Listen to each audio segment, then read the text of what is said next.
सम्माननीय सीलचंद जी अनोरा दाऊ और तैयार रहेंगे विद्वत श्री मोहित जी जो सागर संभाग के संयोजक हैं। महाराज श्री जो अभिनंदनोदय तीर्थ क्षेत्र पर स्वर्ण की झारी का निर्माण हो रहा है अथवा देवोदय तीर्थ क्षेत्र शांतोदय तीर्थ क्षेत्र में जो पंचकल्याणक महामहोत्सव हो रहा है, इसमें केवल जैन बंधु ही उत्साहित नहीं है, जैनेतर बंधु भी उत्साहित हो रहे हैं। एक जैनेतर बंधु जो भले ही जाति से गुप्ता हैं, गुप्ता लिखते हैं, जैन धर्म में उनका जन्म नहीं हुआ, लेकिन जैन धर्म के संस्कारों से ओतप्रोत हैं और जैन धर्म का पालन करते हैं। अपने अभिनंदनोदय तीर्थ क्षेत्र के नित्य प्रति दर्शन करते हैं। हमको कई बार मिले हैं, शिक्षक हैं। इन्होंने 10 ग्राम सोना शांति धारा झारी के लिए प्रदान किया और 1 कलश की राशि देवोदय तीर्थ क्षेत्र पर जो मंदिर निर्माण हो रहे हैं उसके लिए प्रदान की है। ऐसे 2 कलश 51 श्रीफल की राशि से जिन्होंने पुण्यार्जन किया, दीपक गुप्ता जी, रोली गुप्ता जी, पारस गुप्ता जी, वेदांश गुप्ता जी संपूर्ण परिवार के साथ आएंगे। पूज्य गुरुवर के चरणों में श्रीफल अर्पण करें और पंचायत समिति के हमारे पदाधिकारीगण यदि यहाँ पर हैं तो उनसे निवेदन है कि उनका माला तिलक के द्वारा हार्दिक अभिनंदन स्वागत करें। जिज्ञासा करेंगे हमारे सीलचंद जी अनोरा दाऊ। मेरे गुरुवर जगत पूज तीर्थ चक्रवर्ती जिन शासन के से सर्वर्ण शिरोमणि राष्ट्र संत रापचारी सुधा सागर महाराज को कोटि कोटि शाह नमोस्तु, निरापद महाराज को नमोस्तु, वर्णी जी को इच्छामी, एलक जी को इच्छामी। गुरुवार हमारी जिज्ञासा है कि बारांग का ललितपुर से क्या संबंध रहा और कैसे संबंध जुड़ा और एक कौन सी शताब्दी में हुए। दूसरी बात, धन और धनी में क्या अंतर है, धन किसे कहते और धनी किसे कहते। गुरुवार नमोस्तु नमोस्तु नमोस्तु। बरांग जो है ये चतुर्थ काल में हुआ है, कौन से तीर्थंकर के काल में हुआ है यह स्थिति नहीं है अभी, लेकिन बरांग चतुर्थ काल में हुआ। मोक्षगामी जीव थे, उनके संबंध में मिलता है कि वह जहां के भी उत्पन्न हुए उनका नाम उसमें है। वो स्वाभिमानी थे, वो स्वयं की कमाई पर अपनी जिंदगी जीना चाहते थे। तो अतः वो अपनी परीक्षा करने के लिए निकल गए और वहां से घूमते हुए ललितपुर आए। उस समय इसका नाम ललित नगरी था, क्योंकि उस समय यहाँ का राजा ललित नरेश था। ललित नरेश के कारण से वह ललित नगरी के नाम से प्रसिद्ध थी। और उसके ऊपर राजा मथुरा का राजा, उत्तर प्रदेश में ही है मथुरा, वहां का राजा ललित नरेश के लिए युद्ध के लिए ललकार रहा था। और मथुरा नरेश भारी था, अत्याचारी था, दुराचारी था, रावण के समान बलशाली था, रावण के समान, कंस के समान बलशाली था। ललित नरेश सज्जन थे, धर्मात्मा थे, कमजोर थे।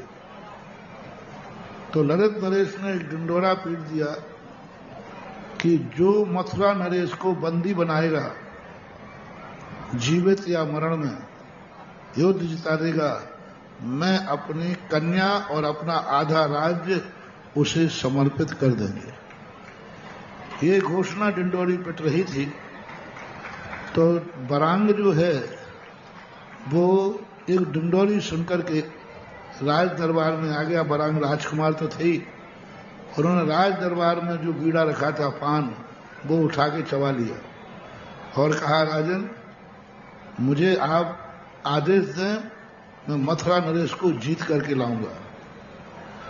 और मथुरा नरेश को जाकर के बरांग ने मथुरा नरेश को जीता, बंदी बना लिया। और युद्ध जीतकर जब लौटे तो राजा ललित राजा ने इसके लिए अपनी कन्या और राज्य देना स्वीकार किया। पर बरांग कहता है कि मैं कन्या स्वीकार करूंगा, धन स्वीकार नहीं करूंगा, राज्य नहीं लूंगा, क्योंकि मैं अपने घर का ही राज्य छोड़ के आया हूं, पिता का ही राज्य छोड़ के आया हूं, तो ससुर का क्या राज्य लूं। तुम्हारे जैसा नहीं था। शीलचंद का मत समझना तुम लोगों के जैसा है। तुम लोगों जैसा नहीं था कि बाप का माल भी हड़प जाओ और ससुर का माल भी। हाँ, उसने कहा नहीं मैं इसको स्वीकार नहीं करूंगा। तो ललित राजा ने कहा कि नहीं मेरा वचन है, मैं राज्य दूंगा। पंचायत बैठी, ललित राज्य कहता है मैंने वचन दिया है, आधा राज्य तुम्हें लेना पड़ेगा। और बरांग कहता है कि दूसरे का राज्य मैंने लेने का त्याग, मैंने पिता का राज्य त्याग दिया है तो ये भी त्यागता हूं।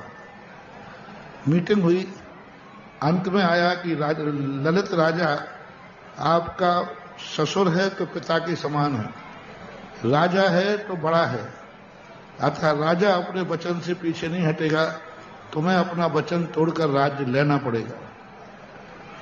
बरांग ने इसे स्वीकार किया और स्वीकार करने के बाद कहा ठीक है आधा राज्य मेरा हुआ, अब आधे राज्य में जो भी संपत्ति है हम ललितपुर के चारों तरफ तीर्थ क्षेत्रों की स्थापना करते हैं।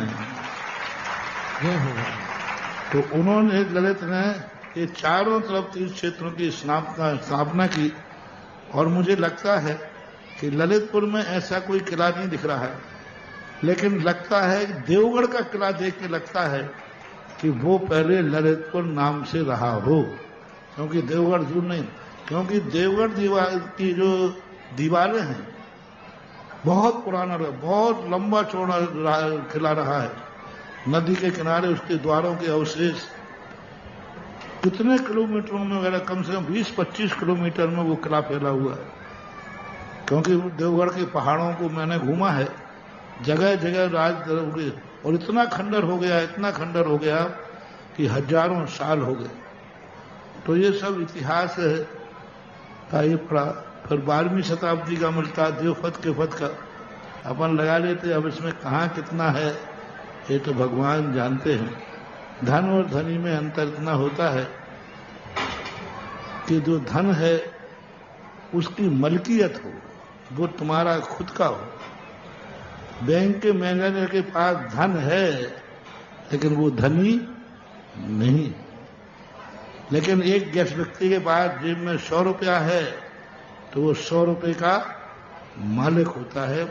तो जब उस पर अपना अधिकार होता है तो वो धनी हो जाता है, और नहीं तो धन ले जाता है। अपने बीच में आई है कटरा बाजार स्थित एक दुकान जो बड़े मंदिर के अंतर्गत आती है, और उनके दुकान मालिक तो बड़ा मंदिर है, लेकिन जो वो थे उन्होंने वो दुकान सहर्ष खाली करके बड़े मंदिर जी के प्रबंधक को उसकी चाबी सौंपी है। श्रीमान सुधेश कुमार जी, श्रीमती आशा देवी जी, शशांक जी, सालू जी, सोनल जी, परिधि पर्व, समस्त टड़ैया परिवार वो यहाँ है। प्रबंधक महोदय आ जाएं और पूज्य महाराज श्री के समक्ष वो चाबी ग्रहण करें और श्रीफल अर्पण करें, आशीर्वाद ग्रहण करें। बड़े मंदिर से ही श्रीमान सुरेश चंद जी जैन, एडवोकेट कुशल चंद जी, आनंद जी, पवन जी, प्रदीप जी, पुष्पेन जी, गौरव जी, सौरभ जी, इंजीनियर आशीष जी, पीयूष जी, पुनीत जी, अनिल जी, अरविंद जी, नितिन नयन, भरतेश, दक्ष विदेही, समस्त वैद्य परिवार बड़े मंदिर निर्माण की किस्त ले